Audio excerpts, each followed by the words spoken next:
Greetings, people of the internet. It is I, that Canadian fangirl, bringing you your red-hot news and excitement for this week for your anime and pop cultural excitement. Woo. This week, just gonna slow down and bring you back with some good old reviews. These reviews this week, a more laid-back review. Talk about H2o Just Add Water. I'm just talking about H2o. I'm not talking about Mako Mermaids that Netflix did a couple years ago. I might do a separate episode on that, but I just want to talk about H2o. Just because, for whatever reason, I've just been thinking about it. I was thinking about it. It's like, it's an episode I want to do an episode on because I remember really liking this show. And they put it on Netflix, and they didn't. And now it is again. So I'm talking about it. But yeah. H2o. God, what to say about H2o? 3 seasons of this fun series that is wholly nostalgic for me. Like, watching H2o again, like, I just had a flood, pun not intended, of nostalgic memories just came back to me of being a really young teen, like 11, 12-ish, and H2o coming on YTV at about 7:30, and it's been like, oh, this is so cool. Although YTV, that's the episode I've been meaning to do an episode on because I really want to talk about YTV. I'm that Canadian fangirl. I'm gonna talk about Canadian TV, but that's not the point. God, the show was so fun and fresh and interesting, and probably one of the first things you really think about when you think of Australian TV, because they got big worldwide, and everything. I love this.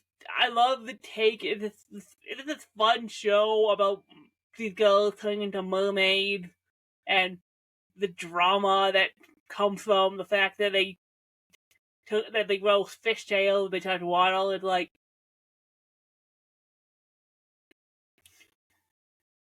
man, it's fun, and it's also decently acted. Like, it's one of those shows where it's like, no, it's like for a teen drama,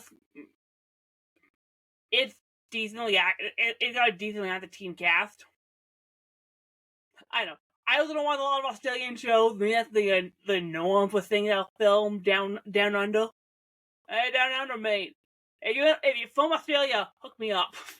Like, it is normal for Australia. Do you get like this quality of acting in Australian shows? Or I've never been down under, mate. I'm sorry, it's a real bad Australian accent, mate. I don't know what I'm doing. I'm sorry, I'll stop. Please don't cancel me, Australia. I'm sorry. You know what? I'll come visit you and you'll beat me with a kangaroo. Oh, that's stereotype. I'm sorry, mate. Damn. Please don't kill me if you're from Australia. But okay. That aside, I mean, okay. Moving past that. Moving past. It's a good teen drama besides a romance. That's what it is. It's a teen show, so it's heavy on the teen drama, the teen romance, and the romance is fine. It's typical teen drama stock. With I love,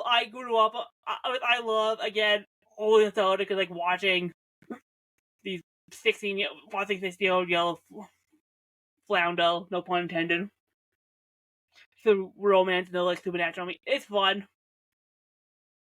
I just love what H2o does for mermaids, because the lore in this show is really interesting. I have no idea if the idea of they touch water and they sprout fins originated from H2o. Probably not. That seems like something that a lot of mermaid myths probably have delved into. Of that mermaids can have legs, but as soon as they get wet, they sprout tails. Like I don't know. Maybe that was something that H2o came up with for its show, because it is H2o Just Add Waddle. I have no idea, admittedly. But it's like a lot of, I bring it up because a lot of mermaid mythology, when you see mermaids pop up, the idea of, oh, you get a girl wet and she sprouts fin has become very common in mermaid stories. Of it's like, oh no, you can be on land for as long as you want, but as soon as you get wet, you have to get back on the water because you're sprouting a tail. I don't want to credit that to H2o if they didn't come up with the idea, but it's probably the first time I really saw that. But besides the jet that waddle, a lot of what they do for mermaids in the show is really interesting. Like I love all three girls, having a different way to control waddle. Like you have Cleo who can, manipulate waddle like a water bender. Emma can freeze waddle. Ricky can heat it up. I know. And the fact that they'll power the end of the full moon because of the whole moon pool stuff, that's interesting. And what the moon can do on them with like siren powers and amplifying the powers. It's all interesting. It's an interesting concept for mermaids. Because let's be honest, I know prior to H2o,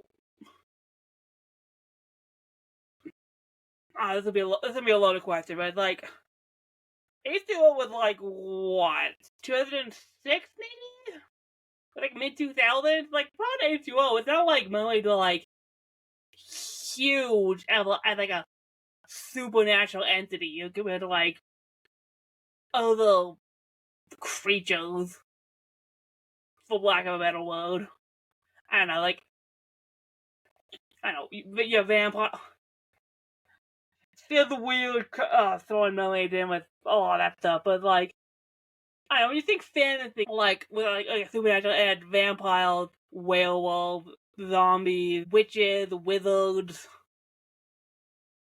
Mermaids have never really been a thing that really, pop up. Like I don't know, like I feel like H2o introduced a brand new, pardon this pun, wave of interest in mermaids. I don't know. Or maybe I'm just really I'm just really out of the loop when it comes to like supernatural fantasy lore, and mermaids have always been a hot commodity, and H2o with this jumping on a popular trend. But it's like prior to H2o, that mermaids had never been something that I've seen too much pop up in like the zeitgeist. I don't know, maybe I'm reading too much into this. I don't know, maybe I'm reading too much into this. I want to give H2o more credit than it probably deserves, but hey, it's a good show. I like H2o, and part of the reason I can say that because again, you take the mermaid stuff out of it.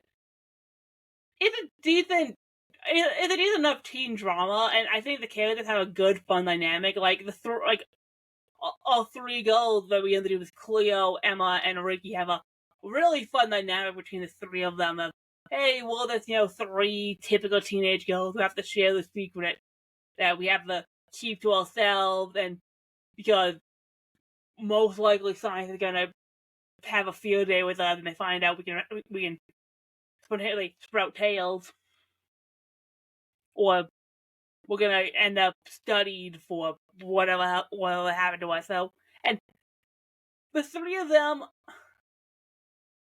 I mean, they're all tropes of like typical teen characters.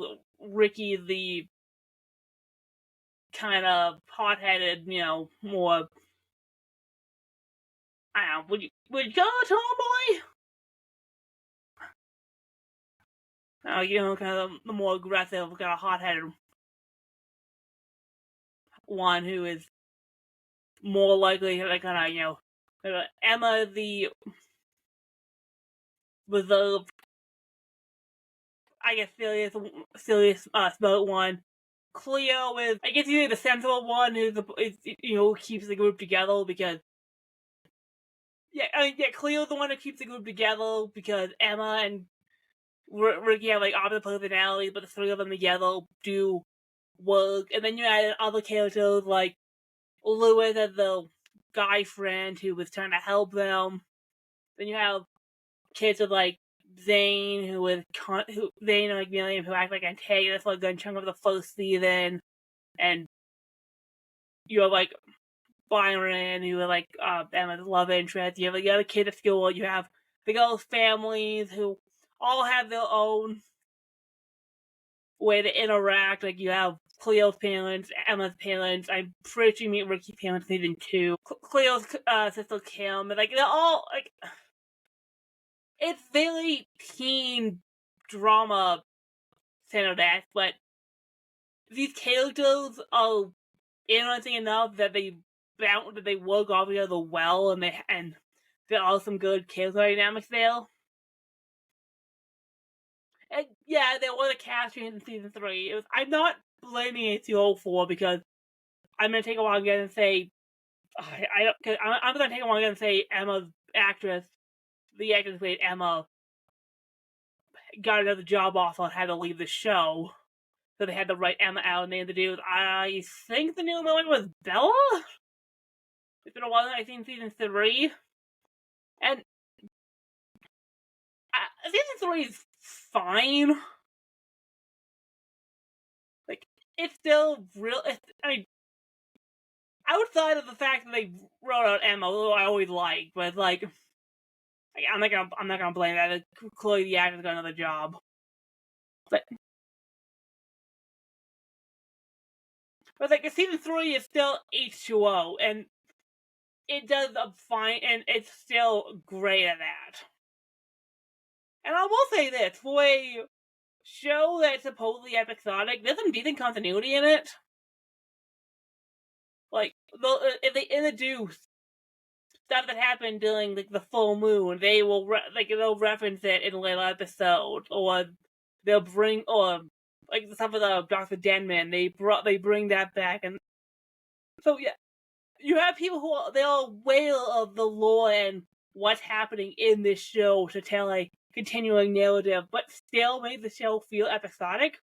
Like in season, I recently watched season 1. The whole stuff with Zane and the mermaid and the mermaid is like that was a full story arc, but they still tackled it from a way that you could jump into any episode on that and you feel like you wouldn't miss anything. H2o's got decent writers. Like it takes a decent amount of skill to write a show with decent continuity and still make the show feel episodic. Well, yes, there is a storyline here. At the end of the day, if you jump into like episode 20, you should be able to watch an episode on its own without feeling like you have to watch like 15 other episodes. With its challenging to do, and I chop that to I still have some really good writers. Or producer, or director. Either way, Agent's got a great cast. No, not cast. Crew. Cast and crew. Who am kidding? Like, the music in this show is great. Like, the one... I always love the score any single time, though. The overall score is great, but the theme song is iconic. I got a special power that I'm not afraid to use. But come on, it's my adventure. This is my fantasy. I live in the ocean, me and wild and free. Like, that's a good song. It's iconic. It's something iconic that you would recognize. This is H2o. And 14 drama, it looks great. Like it's shot nice. And Australia is a gorgeous place. I have no idea. It's probably South Australia, I'm guessing. I have no idea what the shot, but yeah. Like there's some great shots of them. Anything time they'll walk on a beach, or they'll just out in the open, or like they're at the juice bowl, or they're at the aquarium. It always looks nice. It definitely makes you want to go to Australia. Also, the underwater shots look gorgeous. Anything like that, like when they have the film underwater, the coral reefs and the fish swimming, they get the girls swimming at the mermaid forms. Like, they're beautifully composed shots. Like, this is like the shots they get of these coral reefs and these fish. Some of them is great. They must have a great cinematographer who can get some great underwater action shots and some great. Because let's be honest, the show is very teen. It's set up very much like a teen drama. It's very much single camera. Just following these teams. But when they go on the water, it's like no, they got a whole crew doing underwater shoots, which always look nice. And I want to bring this up. Maybe it's because I saw H2o when I was a young teen, but I have a feeling H2o Just Had Water is one of the reasons I really got into mermaid myth. I don't know, anyone who knows anything about me, it's not a lot, and you'll find that what am I doing this? I really like the idea of mermaids, and I like fantasizing about, kind of mermaid mythology. And I don't know, I have this fascination with, how mermaids work. And I bring a lot of that fascination with probably the fact that I watched H2o. So, I can't hate the show, because half of what I'm fascinated about right now is because of probably the show. I like it for that. And I don't know, it's one of those things too, because H2o Just Had Water was on Netflix. They had all 3 seasons on Netflix. Recently, however, Netflix took the show off, and only the first season, the first 26 episodes are on Netflix now. I'm guessing it's probably a licensing issue. Probably the show, somehow, the seasons 2 and 3 must have, licensing for season 2 and 3 must have fallen out of Netflix's hand until they can't stream it anymore, which makes no sense because they're still streaming season 1. So, I'm not gonna say I understand how streaming contracts work, because there's probably, some licensing issue where it's season 1 is okay, but seasons 2 and 3, they're no, we need that back, no, you can't have it. It's okay, whatever. I'd like to have them back. I would love to rewatch seasons 2 and 3 again, because season 1 is fine. I rewatched it again before this episode. Again, there's some good stuff in it. It's very episodic. The first couple of episodes of H2o were introducing how this show was going to be set up with how the girl, the mermaid powers infect their life. It's brilliant. You get some good setup. You get the stuff at the full moon with Chatham. You have the whole storyline with Zane and his and Ricky developing relationship with nice. It ends with the stuff with Dr. Denman, which is a really good climax for the season that it ends. And the moment I think is strong. So, from what I remember of season 2, I think they up it a lot more in season 2. I think it's been so long since I've seen it, and because the last season off of Netflix, I can't go back. What is season 2 in season streaming? I can look that up. H2o Just add Waddle season 2 and 3 streaming. I was gonna go just watch. Okay, you can. I don't want to. You can. I don't want to buy it. You okay? You can buy it and you can buy it for Prime. Okay. That sucks. Wait, how much for free? I don't know what Hoopla is. Okay, you click it. Oh, that sucks. Well, you only see the red post. Oh, Australian Netflix. Okay, so. Okay, so I guess it's available on Prime. You can watch it on YouTube. Okay. So it's available. Maybe that's what they're doing. I don't know. If the entire show is available for free on YouTube, is it? I'm just gonna look it up. Probably gonna be a lot of searching for that stuff, but it's available on YouTube. So yeah.